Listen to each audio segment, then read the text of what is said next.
मुरबाड नगरपंचायतीचा प्रसिद्ध झालेला प्रारूप विकास आराखडा आरक्षित झोनबाबत माजी नगराध्यक्ष रामभाऊ दुधाळे यांनी हरकत घेत होणाऱ्या आराखड्याला विरोध केलाय.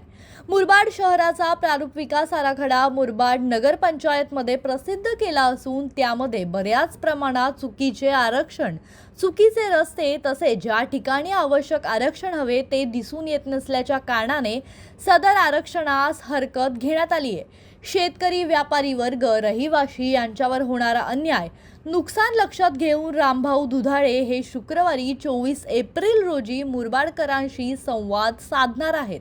मुरबाड नगरपंचायत तिच्या प्रारूप विकास आराखड्याविषयी रामभाऊ दुधाळे काय म्हणालेत, चला जाणून घेऊया. बघा, मुरबाडचा प्रारूप आराखडा हा मंजूर होणं देखील खूप गरजेचं आहे, परंतु तो नियमाला धरून असला पाहिजे. या ठिकाणी लोकांच्या शेतीवरती किंवा लोकांच्या घरावरती तुळशी पात्र ठेवून जर DPR होत असेल तर नक्कीच त्याला आमच्यासारख्या प्रतिनिधींचा कडवा विरोध असेल. तुम्ही DPR मध्ये जर अभ्यास केला असेल तर जवळजवळ 43 झोन या ठिकाणी या मुरबाड नगरपंचायतीच्या प्लॅनमध्ये आरक्षित केलेल्या आहेत. आरक्षित करताना आपण बघतोय की अनेक ठिकाणी जागा भूसंपादन होतात. जसं काय रेल्वेला जागा जर गेली तर रेल्वेमध्ये देखील 4-5 पट शेतकऱ्याला मोबदला दिला जातो. आपण वडोदरा एक्सप्रेसचा विचार करा, आपण समृद्धीचा विचार करा, आपण एअरपोर्टचा विचार करा. अशा ठिकाणी ज्या जागा जातात त्या ठिकाणी शासन बाजारभावाचे 4 पट मोबदला त्या शेतकऱ्यांना या ठिकाणी देतोय. परंतु इथं आमची हजारो हेक्टर जागा जात असताना शासनाने त्या DPR मध्ये जो रेट द्यायला पाहिजे तो त्या पद्धतीत दिला नाही.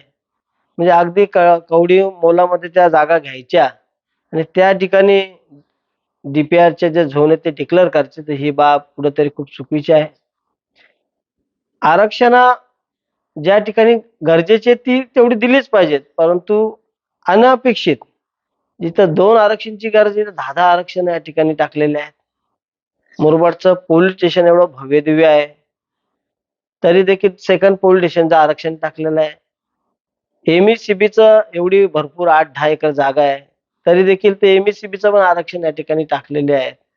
भूमी अभिलेख कार्यालय सुसज्ज आहे, भूमी अभिलेखची अशी विनाठायी आरक्षण या ठिकाणी टाकली गेलेली आहेत. मुरबाडच्या बाबतीत सांगायचं झालं तर मुरबाडचा हा शेतकरी आहे, ज्यांनी आजपर्यंत एकही गुंठा त्या स्थानिकांनी कुठे विकला नाही, जपून ठेवलेला आहे. विशेष म्हणजे या शेतीचे पोट हिस्से झालेले नाहीयेत. मग उद्या आपण जे आरक्षण टाकतोय, उद्या 4 भाव असतील तर नेमका कुठल्या भावाच्या जागेवरती आरक्षण आहे आणि मग ती जागा त्या भाव स्वीकारेल का, की त्या 4 भावांच्या मध्ये भांडणं होतील. याच्यामध्ये भविष्यात खून होण्याची शक्यता आहे. जागेच्या आरक्षणावरनं भावकीमध्ये भांडणं होण्याची शक्यता आहे. म्हणून ह्या गोष्टी सर्व थांबल्या पाहिजेत. दुसरी गोष्ट आपण बघतोय की आज बाजारपेठ शहराचा नाक आहे. आम्ही त्या DPRच्या मीटिंगमध्ये बोंबलून सांगत होतो की जैसे थे मुरबाड शहराचा जो अंतर्गत भाग आहे तो तसाचा तसा ठेवा. जर तुम्ही 9 मीटर जर मुख्य बाजारपेठ रस्ता जर ठेवला तर नक्कीच बाजारपेठच्या कुठल्याही दुकानदाराला या ठिकाणी हात लागणार नाही. परंतु समितीचं म्हणणं आहे की ते 12 फूटच पाहिजे, 12 मीटरच पाहिजे. 12 मीटरमध्ये कुठलाही बाजारपेठमधला दुकानदार हा राहत नाही. भविष्यात सर्व बाजारपेठ आमची जाईल आणि त्यानंतर शहरात बाजारपेठ बसणं शक्य नाही. कारण आपण बघा, भूखंडांचा विचार जर केला तर शासकीय बस डेपोचा शासकीय भूखंड आहे. त्याच्या अपोजिटला बैलांचा आपण जो पूर्वी दवाखाना आहे तो देखील शासकीय भूखंड आहे. पुढं आला की न्यू इंग्लिश स्कूलचा शासकीय भूखंड आहे. त्याच्या पुढं गेला की कोर्टासारखी एक भव्य जागेचा भूखंड आहे. या साईडला गेला तर खुले नाट्य हा देखील शासकीय भूखंड आहे. म्हणजे बाजारपेठमध्ये बाजारपेठ बसवण्यासाठी या ठिकाणी कुठली खुद्द जागा या ठिकाणी नाहीये. त्यामुळं भविष्यात देखील आमचा व्यापारी वर्ग हा रस्त्यावर येईल. म्हणून आमचा कडकडून त्या गोष्टीला विरोध आहे. दुसरी गोष्ट आपण बघतोय की हे जे 12-12 मीटरचे जे अंतर्गत रस्ते हे जे DPR मध्ये टाकलेले आहेत, म्हणजे उदाहरणार्थ जर तुम्हाला सांगायचं झालं तर उद्या मच्छी मार्केटच्या समजा कुणबी समाजावर किंवा जैन मंदिर ते कुणबी समाजावर किंवा चिंचोले फाटा ते म्हसाळ रोड, हे असे तुम्ही रस्ते बघा. किंवा आमचा जैन मंदिर ते शास्त्रीनगरच्या गावाकडे जाणारा रस्ता असेल, किंवा झेंडा नाका ते मालीपाडा जाणारा रस्ता असेल, रोठे अलीकडून सोनारपाड्याकडे निघणारा रस्ता असेल, गणेशकडे हे सर्व 12 मीटरचे रस्ते आहेत. त्याच्यामध्ये 12 मीटरमध्ये आमच्या कमीत कमी 1000 कुटुंबांची घरं या ठिकाणी बाधित होणार आहेत. आणि अशी बाधित होणाऱ्या घरांना शासन कुठल्याही प्रकारचा मोबदला देणार नाही. म्हणून आमचा त्या गोष्टीला विरोध होता. आमचं म्हणणं होतं, की जे रस्ते सध्या ज्या पद्धतीत आहेत, त्याच पद्धतीत राहू द्या. त्याच्यावर कुठल्याही प्रकारची छेडछाड करू नका. परंतु ह्या डी-पी-आरमध्ये तसं काही दिसत नाहीये. या ठिकाणी आमच्या मुरबाड शहरातील घरं बाधित होणार, शहरातील सर्व व्यापारी वर्ग गायब होणार. मग असा जर कोणाच्या पोटावरती पाय देणारा असेल, गोरगरिबांचं नुकसान होणार असेल, तर नक्कीच मी प्रतिनिधी म्हणून या डी-पी-आरला विरोध करतोय. आणि त्यासाठी मी दिनांक 24/4/2026 रोजी छत्रपती शिवाजी महाराज चौक, पोलीस स्टेशन समोर पटांगणामध्ये बाधित सर्व शेतकरी, मुरबाडकरांचे समस्त नागरिक, व्यापारी असतील, या सर्वांशीच संवाद साधून या डी-पी-आरला जास्तीत जास्त नागरिकांचा विरोध आणि विरोध का, या संदर्भात देखील आम्ही लोकांना पटवून सांगणार आहोत. त्यानंतर आमचे जे प्रतिनिधी आहेत 17च्या 17 वॉर्डचे, त्यांना देखील आम्ही या शेतकरी संघर्ष समितीच्या माध्यमातून विनंती करणार आहोत, की तुम्ही देखील शहराच्या हितासाठी किंवा शेतकऱ्यांच्या हितासाठी आपण योग्य विचार करू आणि त्या डी-पी-आरला नामंजुरी देऊ, असं या ठिकाणी मी त्या लोकांना त्या ठिकाणी आव्हान करणार आहे.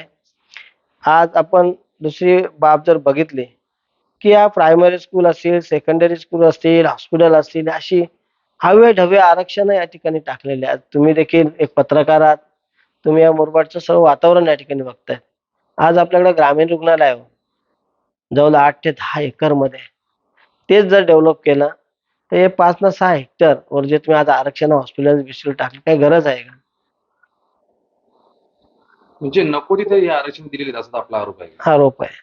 आज प्रायमरी स्कूल आहे, ते आमचं न्यू इंग्लिश स्कूल जरी सुधरवलं, आज मला सांगा ना, आपल्या शहरामध्ये कुठं कुठं शाळा नाही हो. आमच्या तलावाजवळ त्या सुधीरबाईची शाळा आहे, ज्ञानदीप विद्यालय आहे, तिकडे ते आमचे नगरसेवक मुकेश विषय यांची स्कूल आहे, 8-10 एकरमध्ये आपलं हायस्कूल आहे, जिल्हा परिषद मुलींच्या शाळांच्या जागा आरक्षित आहेत.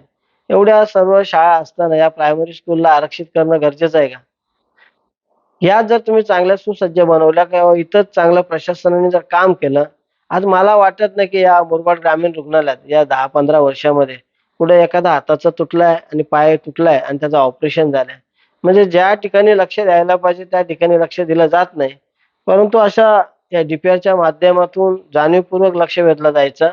उद्दिष्ट एकच आहे, मोठे रस्ते, गार्डन तयार करा, शासनाकडून करोडो रुपये आणि ठेकेदारी पोसा. याच्यामध्ये आमचा मुरबाडकरांचा कुठेही फायदा नाहीये, आमच्या स्थानिकांचा कुठेही फायदा नाही.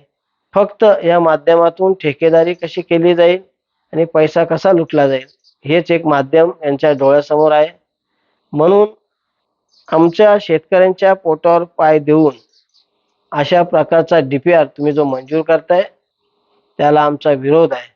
आज आमच्या मालीपाड्यातल्या, शास्त्रीनगरच्या, गोऱ्यापाड्याच्या, मुरबाड शहरातल्या लोकांच्या जर जागा बघितल्या, अहो यांनी बघितलं सुद्धा नाही की ह्या शेतकऱ्याच्या किती जागेवर आपण आरक्षण टाकलंय.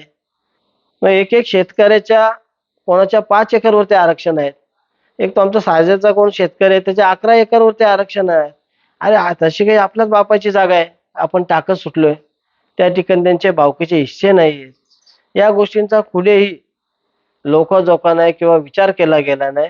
बेधडकपणे या ठिकाणी आरक्षण टाकलेले आहेत.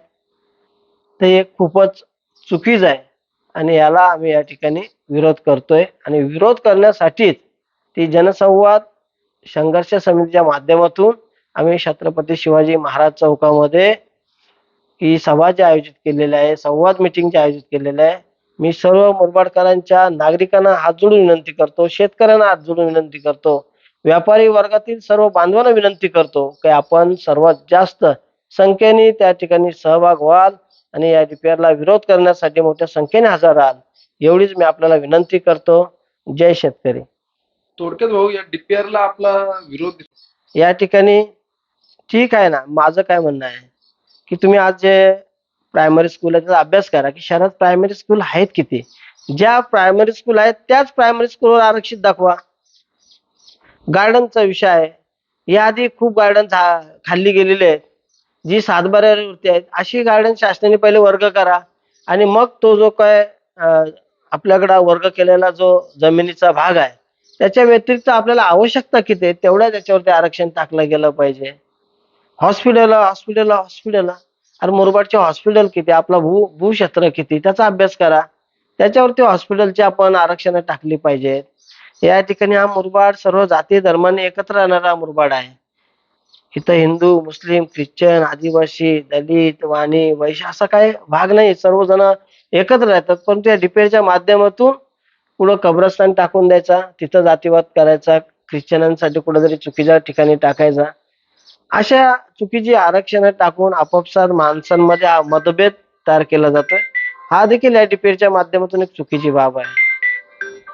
आपण काय आव्हान कराल आता मुरबाडकरांना यासाठी? मुरबाडकरांना माझं आव्हान आहे की जास्तीत जास्त या भविष्यातील मुरबाडची बाजारपेठ जर आपल्याला टिकवायची असेल तर सर्व व्यापारी वर्गाने या ठिकाणी या डीपीआरला विरोध केला पाहिजे.